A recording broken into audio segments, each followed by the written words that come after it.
Like so many before him, Bill Vilona came to Pensacola for a job and expected to stay a few years and return to the place where he grew up.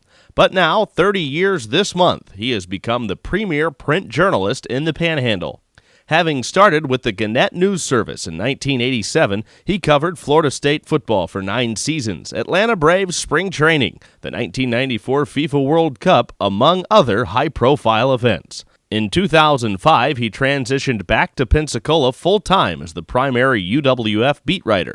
In the last 11 years, he has covered 67 of the school's 89 conference championships, 4 of UWF's 8 national championships, and more than a dozen individual national champions. Like fellow inductee Dan Shugart, the pair has played a vital role in telling the story of hundreds of UWF student-athletes and coaches. He has taken a particular fondness for the way Richard Berg built the athletic department from a fledgling NAIA program into the strong NCAA powerhouse it is today. A 2015 inductee into the Pensacola Sports Hall of Fame, he has long been a fan of Dr. Judy Bentz and the agenda she championed for the university through the front porch model. And now to introduce Bill as the 13th special recognition recipient into the UWF Hall of Fame is the current Director of Athletic Communications, Brian Henry.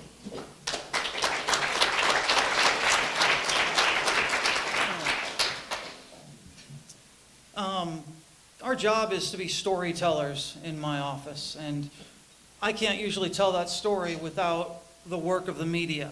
And so that's one of the things that made it so exciting for Dan and Bill to go in this class, is the job that they do. They don't have to cover the athletic department. They probably get 20 requests a day from little leagues and club soccer teams and things of that nature to come cover those games instead. But they choose to cover UWF athletics. And we're grateful when we pitch them a story on Greg or on a team that's doing well.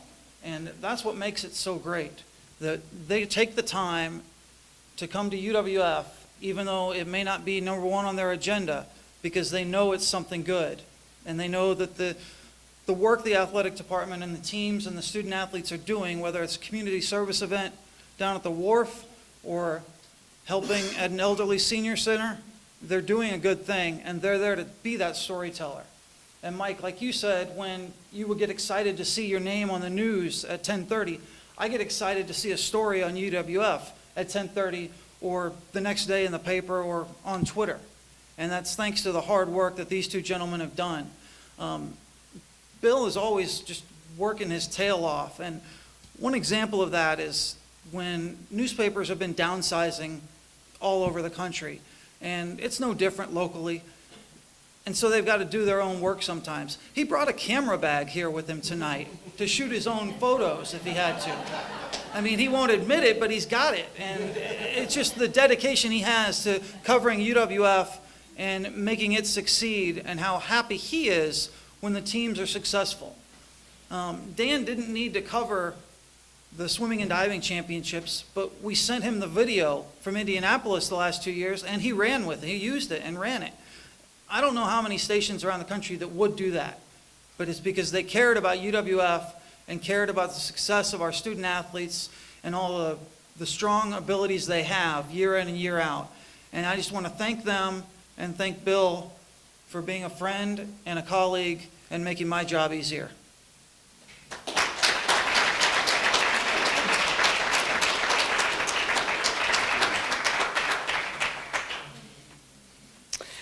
Brian, thank you so much. Wow.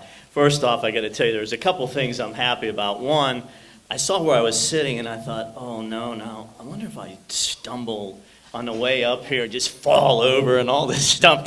So I was worried about, oh man, how am I going to get up here? So I'm happy about that. And another thing I'm real happy about is when Brian told me about the agenda. He said, Bill, we know your last name ends with a V, so that would normally mean you go last, which I'm used to. So I thought, he said, but what we're going to do is, because of Dr. Judy Bentz getting honored, you'll precede her. I thought, thank gosh, because can you imagine me? You know, I'm not going to be able to follow Dr. Judy Benz and all she's done for this university. And I, you know, I knew Dan was going to precede me. Dan, we wanted to just stand up here together. I was going to let you talk. I'd just sort of stand here. But Dan is amazing, because I got to tell you something, honestly. Dan, besides all the work he does for Channel 3, he is an MC for just about every single thing in this community that has something to do with sports and some things that don't have anything to do with sports. And I've always said, Dan, how do you do this? I mean, because you've got to edit film, you've got to produce these scripts, you've got to stand up here.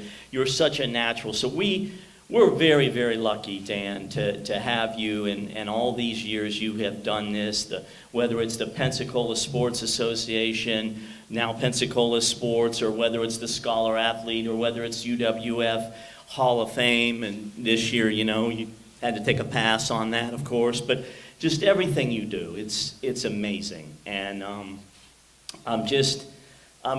really grateful to be. This is an unbelievable moment. I've had a lot of great moments in my career. To be up here and to be included. You know, when Brian called me before Thanksgiving, I think it was Brian, and he said, I thought it was about something involving athletics and not me, of course, and he said, well, now you've been included, where you're going to be inducted into the Hall of Fame. And you know, there was this long pause, and I half fainted, like Dan. And I said, "What did I do? I mean, really, what did I do?" And I'm grateful that, you know, you all are including me. I look at all the coaches here, and I look at the athletes that have spoken, and I think everybody in here understands why UWF is so special. This is an amazing university. To be included on the 50th anniversary of this university, and to hear these athletes, I think everyone understands just how fortunate we are. The coaches, all of the coaches that are here, and they're all special. They're all great. That's what makes UWF so great. And when I got here in 1987, when I was interviewing for the job, and they took me around, they showed me UWF's campus, and I was amazed, as I think everybody was the first time they saw UWF's campus, and the trees, and how well it was landscaped, and the buildings were new, and everything. And when I started working here, Dan was one of the first people I met. As I talked to people, they'd say, well, yeah, UWF, it's great, but it's so far out there. It's so far out there. I was like, well, wait a minute, wait a second. So far out there? What do you mean? Like, well, just, you know, far from downtown. I think it's 5 minutes from Davis Highway on Interstate 10. It's not so far out there. But that was the perception. But now, as we're here tonight, I think everybody understands. Nobody's saying that anymore.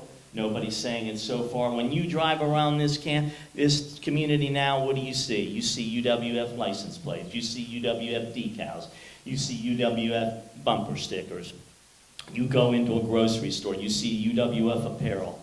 Folks, this is what you all have really created, and it's just amazing.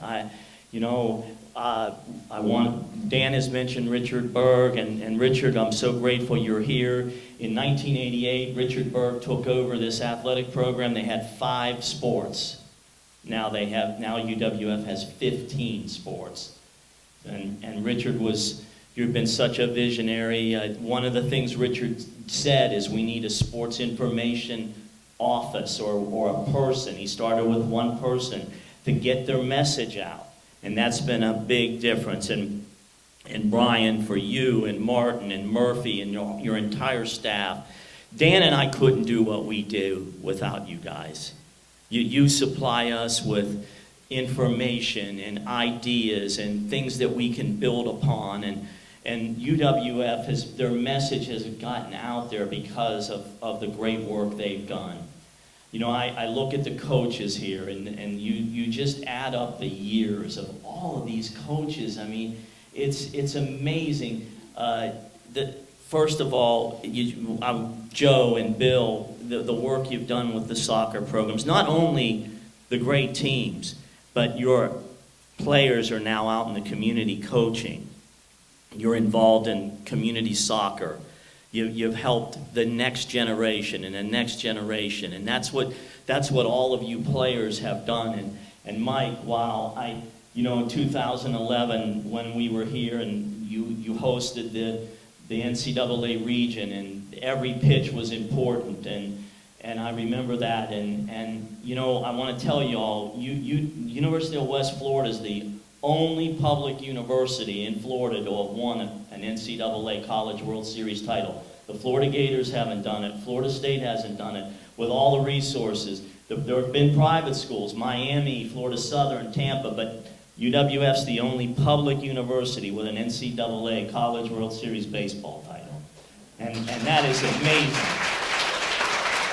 So, I remember too the iconic moment, Judy, when you held that generic helmet up, 2011, it was August, and the students went crazy, and I thought, wow, they're really going to do this. They're gonna try to start football.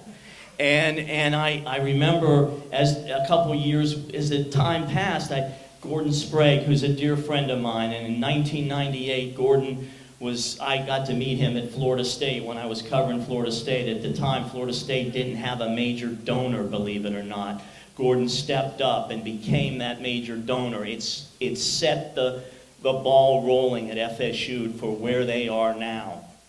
But Gordon came and met Dr. Benz, and they had breakfast, and he said, with no attachment to the university, he said, I'm going to step in and I'm going to help. He became chairman of the Football Founders. But I would say to Gordon, listen, what about the weight room and the locker room and the meeting rooms? And I see Coach Pete Shinnick back there. I said, Gordon, they gotta get facilities. What was? And he's like, whoa, Bill.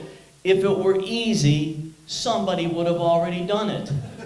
If it were easy, somebody would have already done it. And that's why. And he said, but it will happen. And it did happen. And I think it forever changed the university. And I admire what Pete has done in his time here and how he is connected.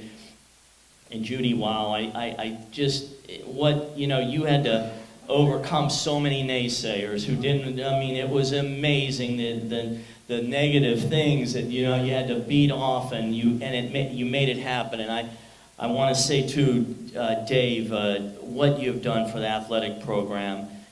Every time you speak to the community, you always say athletics is the front porch of the university, and I hope it resonates with the community, because it really is.